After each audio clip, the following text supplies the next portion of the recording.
আসসালামু আলাইকুম রহমতুল্লাহ। আজকে আমরা এমন একটি ভিডিও দেখতে চলেছি যে ভিডিওতে আমরা জানতে পারবো বাংলাদেশেরই 15 বছর বয়সের একটি কুমারী মেয়ে হঠাৎ গর্ভবতী হয়ে যায়। তার সাথে কি ঘটেছিল, গ্রামের লোকজন কিভাবে তার সাথে আচরণ করেছিল এবং আল্লাহ তাআলা স্বয়ং তাকে রক্ষা করেছিল কিভাবে, সেই বিষয়ে আজকের ভিডিওতে আমরা জানবো। তো চলুন চ্যানেলটি সাবস্ক্রাইব করে ভিডিওতে একটা লাইক দিয়ে আমরা শুরু করি আজকের ভিডিও। বাংলাদেশের দক্ষিণ অঞ্চলের এক ছোট্ট গ্রাম, নাম নলুয়াপুর। সবুজ ধানক্ষেত, মাটির রাস্তা, ঝোপঝাড়ে ভরা, বাঁশঝাড়ের পেছনে ছোট ছোট কুড়ে ঘর। সেখানে বাস করত 15 বছরের একটি মেয়ে, নাম নূরজাহান। নূরজাহানের বাবা একজন দিনমজুর, মা অসুস্থ। ছোট থেকে নূরজাহান ছিল পরহেজগার, নরম স্বভাবের, নামাজ পড়তো, কোরআন তেলাওয়াত করত। কিন্তু হঠাৎ একদিন গ্রামের মানুষ শুনলো নূরজাহান নাকি গর্ভবতী। এই খবর ছড়িয়ে পড়তে না পড়তেই পুরো গ্রাম উত্তাল হয়ে উঠল। মানুষ নানা কথা বলতে লাগলো।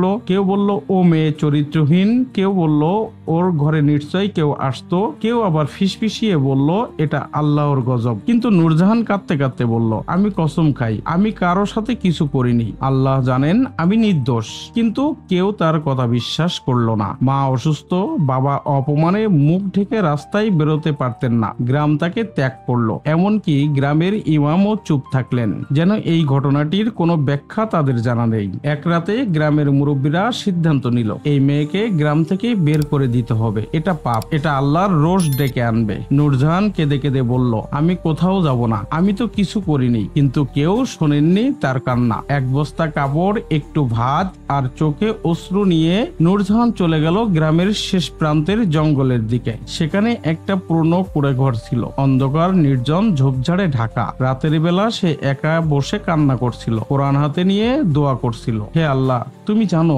আমি নির্দোষ, আমাকে রক্ষা করো। ঠিক তখনই চারদিক নিস্তব্ধ হয়ে গেল, পোকামাকড়ের আওয়াজ বন্ধ হয়ে গেল, একটা শোষ শব্দ শুধু শোনা যাচ্ছিল। এই শব্দ শুনে নূরজাহান ভয় পেয়ে গেল। তার সামনে এক বিশাল সাপ এসে দাঁড়ালো। কিন্তু আশ্চর্য, সাপটি তাকে আক্রমণ না করে ধীরে ধীরে তার পাশে এসে মাথা নিচু করে বসলো। নূরজাহান ভয় পেয়ে গেলেও বুঝলো সাপটা যেন শান্ত। সে চোখে অশ্রু নিয়ে বলল, তুমি আমাকে কষ্ট দেবে না তো? সাপটি মাথা নেড়ে যেন না বলল। সেই রাতেই নূরজাহান ঘুমিয়ে পড়ল, আর সাপটি কুড়ে ঘরের দরজায় বসে পাহারা দিল। দিন যায় রাত যায়, নূরজাহান সেই কুড়ে ঘরেই থাকে। খাবার না থাকলে সাপটি কোথাও থেকে যেন ফল নিয়ে আসে, কখনো কলা, কখনো খেজুর। নূরজাহান অবাক হয়ে যায়, একটা সাপ কিভাবে খাবার আনছে। এক রাতে সে স্বপ্নে দেখে এক সাদা পোশাক পরা বয়স্ক মানুষ বলছেন, এই সাপটি আল্লাহ পাঠিয়েছেন তোমার হেফাজতের জন্য, ভয় পেও না, আল্লাহ তোমার পরীক্ষা নিচ্ছেন। সেই স্বপ্ন থেকে জেগে নূরজাহান বুঝলো এটা কোনো সাধারণ ঘটনা নয়, তার গর্ভধারণও হয়তো আল্লাহর কোনো রহস্যের অংশ। কিন্তু গ্রামের কিছু মানুষ দূর থেকে দেখলো নূরজাহান এখনো বেঁচে আছে, আর এক সাপ তার পাশে ঘোরাফেরা করছে। তারা বলল ও মেয়ে জাদু করে ফেলেছে, কেউ কেউ বলল ওর সাথে শয়তান আছে। গ্রামের এক মাওলানা নূরজাহানকে দেখতে এলেন। তিনি কুড়ে ঘরে ঢুকে অবাক হয়ে গেলেন। নূরজাহানের মুখে প্রশান্তি, চোখে আলো, পাশে শান্তভাবে বসে আছে সাপটি। তিনি ফিসফিস করে বললেন, এটা আল্লাহর এক হিকমত, আমরা ভুল করেছিলাম। এরপরে যা ঘটলো তা আপনি জানলে অবাক হবেন। নূরজাহানের সন্তানের জন্ম হয়, আর সন্তান জন্মের সময় আকাশে রহস্যময় আলো দেখা যায়। গ্রামের মানুষ ভয় পেয়ে আসে, সাপটি শিশুটিকে পাহারা দেয়। পরে শিশুটি অসুস্থ হলে সাপটি নিজ দেহ ছুঁয়ে তাকে সুস্থ করে তোলে, এবং শেষে প্রকাশ হয় যে এই সন্তান কোনো মানব পুরুষের নয়, এটি আল্লাহর ইচ্ছার একটি পরীক্ষা। যেমন আল্লাহ মা মরিয়মকে করেছিলেন,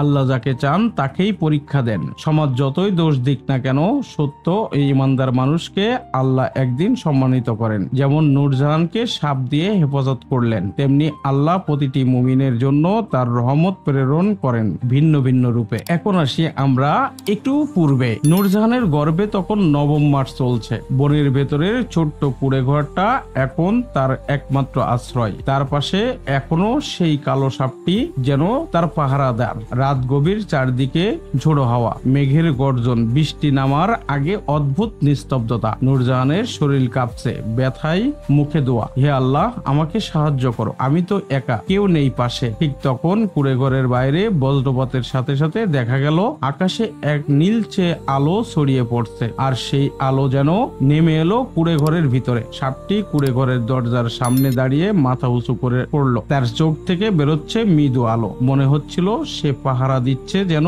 কিছু অদৃশ্য শক্তির বিরুদ্ধে। কিছু সময় পর নূরজাহানের কোল আলোয় ভরে উঠল। একটি শিশু জন্ম নিল, মুখে আশ্চর্য শান্তি, চোখে স্নিগ্ধ আলো। সে শিশুর কণ্ঠে প্রথম যে শব্দ শোনা গেল তা ছিল লা ইলাহা ইল্লাল্লাহু। নূরজাহান অবাক হয়ে গেল, একটি নবজাতক শিশুর মুখ থেকে এ কেমন উচ্চারণ। বাইরে তখন বৃষ্টি থেমে গেছে, আকাশ পরিষ্কার, আর কুঁড়েঘরের চারপাশে অদ্ভুত সুবাস ছড়িয়ে পড়ছে। পরদিন সকালে গ্রামের কিছু লোক সাহস করে বনপথে গেল। তারা দেখলো নূরজাহান বেঁচে আছে, তার কোলে এক নবজাতক, পাশে বিশাল সাপ। মানুষের মুখে মুখে খবর ছড়াতে লাগলো, ও মেয়ে বাচ্চা জন্ম দিয়েছে, সাপ পাহারা দিচ্ছে, এটা নিশ্চয়ই শয়তানের কাজ। কিন্তু গ্রামের মাওলানা সাহেব এলেন। তিনি ধীরে ধীরে নূরজাহানের পাশে গিয়ে শিশুটির দিকে তাকালেন, তারপর শান্ত গলায় বললেন, এই শিশুর চোখে আমি আলোর ছাপ দেখছি, এটা কোনো পাপের নয়, বরং রহমতের ফল। তবে সবাই মানল না। একদল লোক বলল, না, এটা জিনের বাচ্চা, ও মেয়ে শয়তানের সাথে সম্পর্ক করেছে। নূরজাহান আবার কান্নায় ভেঙে পড়ল, কিন্তু এবার সাপটি মাথা উঁচু করে দাঁড়ালো। একটি জোরে ফোঁস শব্দে সবাই ভয়ে পিছিয়ে গেল, কেউ আর কাছে আসতে সাহস করলো না। মাওলানা বললেন, যে প্রাণী আল্লাহর আদেশে কাজ করে তাকে ভয় করো না, ভয় করো না, ভয় করো আল্লাহকে। এরপর তিনি গ্রামের মানুষকে নিয়ে নূরজাহানের জন্য খাবার পাঠালেন, আর ঘোষণা দিলেন, ওর কাছে যেও না সন্দেহ নিয়ে, বরং দোয়া নিয়ে যাও। দিন গড়িয়ে গেল, শিশুটি বড় হতে লাগলো, কিন্তু একদিন হঠাৎ অসুস্থ হয়ে পড়লো। জ্বর, কাঁপুনি, শ্বাস নিতে কষ্ট। নূরজাহান ভয়ে কাঁদছে, দোয়া করছে, হে আল্লাহ আমার শিশুটাকে বাঁচাও, ও তো তোমারই দান। ঠিক তখন সাপটি ধীরে ধীরে শিশুর পাশে এসে তার গায়ে নিজের মাথা ছোঁয়ালো। নূরজাহান ভয় পেলেও দেখলো যেই মুহূর্তে সাপটি শুয়েছে, শিশুর শরীরের জ্বর কমে যাচ্ছে, তার শ্বাস স্বাভাবিক হয়ে উঠছে। এক অলৌকিক দৃশ্যের মতো সাপটি শিশুর চারপাশে পাক খেয়ে বসে পড়লো, আর শিশুটি হাসলো। সেই হাসিতে নূরজাহানের চোখে জল চলে এলো। আল্লাহ, তুমি সত্যিই রহমত পাঠিয়েছো। সেই রাতে নূরজাহান আবার স্বপ্নে দেখলো সেই বৃদ্ধ সাদা পোশাকের মানুষটি। তিনি বললেন, তুমি ধৈর্য ধরো, এই শিশু তোমার নয়, আল্লাহর পরীক্ষা। মানুষ যেন বুঝতে পারে আল্লাহ যার ইচ্ছা সৃষ্টি করেন, তার কোনো শরীরী কারণ লাগে না। নূরজাহান জেগে উঠে দীর্ঘ সিজদা দিল, তার হৃদয় ভরে গেল প্রশান্তিতে। একদিন গ্রামের মসজিদের ইমাম ঘোষণা দিলেন, আজকের জুমার খুতবায় আমি এক বিশেষ বার্তা দেব। মসজিদ ভরা মানুষ। ইমাম সাহেব বললেন, আমরা এক নির্দোষ মেয়েকে অপমান করেছি, অথচ সে ছিল আল্লাহর পরীক্ষা। আল্লাহ যেন মা মরিয়মকে পরীক্ষা নিয়েছিলেন, তেমনি আমাদের গ্রামের নূরজাহানকে পরীক্ষা নিয়েছেন। সারা মসজিদ নিস্তব্ধ, মানুষের চোখে জল, অনেকেই কেঁদে ফেললো লজ্জায়। সেদিন গ্রামের মানুষ বনপথে গিয়ে নূরজাহানের কাছে ক্ষমা চাইলো। নূরজাহান শুধু হাসলো, বলল, আমি তো কিছুই করিনি ভাই, আমি শুধু আল্লাহর ওপর ভরসা রেখেছি। ঠিক তখনই শিশুটি হাসলো, আর সাপটি কুঁড়েঘরের সামনে মাথা উঁচু করে আকাশের দিকে তাকালো। আকাশে আবার সেই নীল আলো ঝলক দিল। কিছুক্ষণ পর সাপটি ধীরে ধীরে ঘরের ভেতর ঢুকে গেল, আর দেখা গেল সে যেখানে ছিল সেখানে মাটিতে কোরআনের আয়াতের মতো আকৃতি তৈরি হয়ে গেছে, যেখানে লেখা ছিল, নিশ্চয় আল্লাহ ধৈর্যশীলদের সঙ্গে আছেন। বছর কয়েক পরে নূরজাহানের সন্তান বড় হয়ে মাদ্রাসায় পড়াশোনা শুরু করলো। ছোটবেলাতেই তার মুখে কোরআনের আয়াত ঝরতে লাগলো। মাওলানারা বলতেন, এই ছেলেটা যেন কোনো নূর থেকে এসেছে। আর নূরজাহান গ্রামে এক উদাহরণ হয়ে গেল।